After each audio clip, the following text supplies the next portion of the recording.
what is different about Wyoming than Iowa? And I always say to them, it's windy.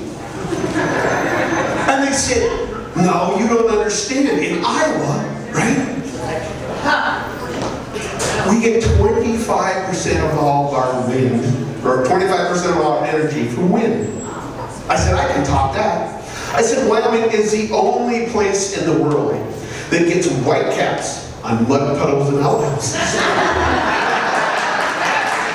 And don't ask me how I know about that second one. Literally, whoa, yes, it happened to me.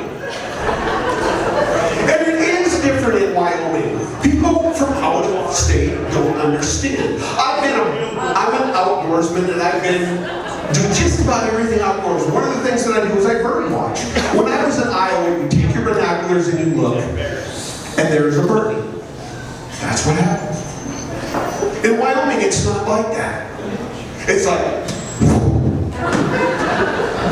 sparrow.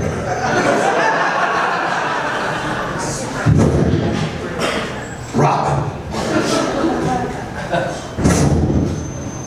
Eagle. 1984 AMC Eagle.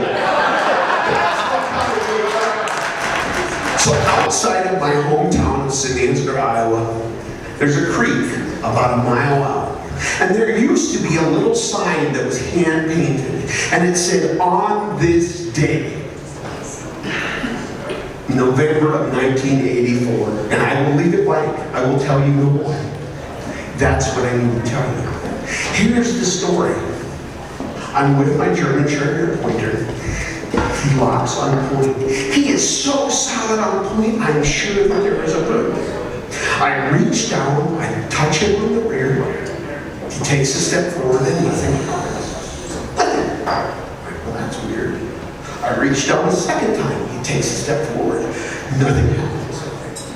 We're kind of in a low spot, so the third time as I reach down, he comes to this little higher spot. But this time something happens. A deer, a big white-tailed buck 6-point, stands up. But because he's on a higher spot, as he stands up, he is looking me right in the face from just a foot away. And this deer is not happy. Not happy at all. And you see, he's turning his antlers back and forth. So I have to stay perfectly still. But because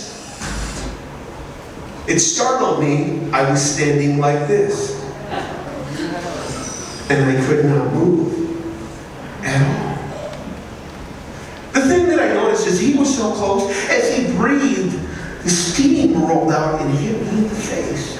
But I noticed that he was like all congested, right? Nobody gave him Sudafed the night before, and he was all plugged up, right? He was totally plugged up. And when you're looking at a deer from this far away and you look at those two nostrils, you know what it looks like? A double-barrel shotgun filled with snot. And that's what it was. And this deer was not happy at all. Well, there's two sounds that a deer makes when it's not happy. It grunts, which is guttural, and it comes from here.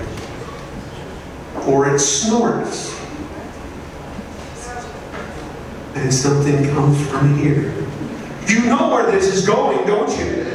You know, yeah, he fired off both of those barrels, and there I was standing like this. The next thing I know, there is snot dripping off my stocking cap. There's snot dripping off my nose. There's snot dripping off my chin. It's not any old snot. It's that long shoestring snot. Yes. But remember, I told you I had frozen because this deer was going to gouge me. I was standing like this. Yes, there was snot in there. And there I stood with snot in my mouth. Lots and lots of deer snot. But it gets worse. You're like, how can it get worse?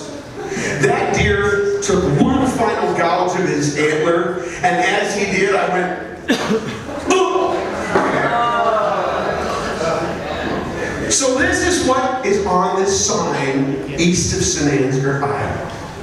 A little sign that says, on this day, I think it was November 8th, 1984, Darren Bulow was the first and only person ever to taste and eat deer snot.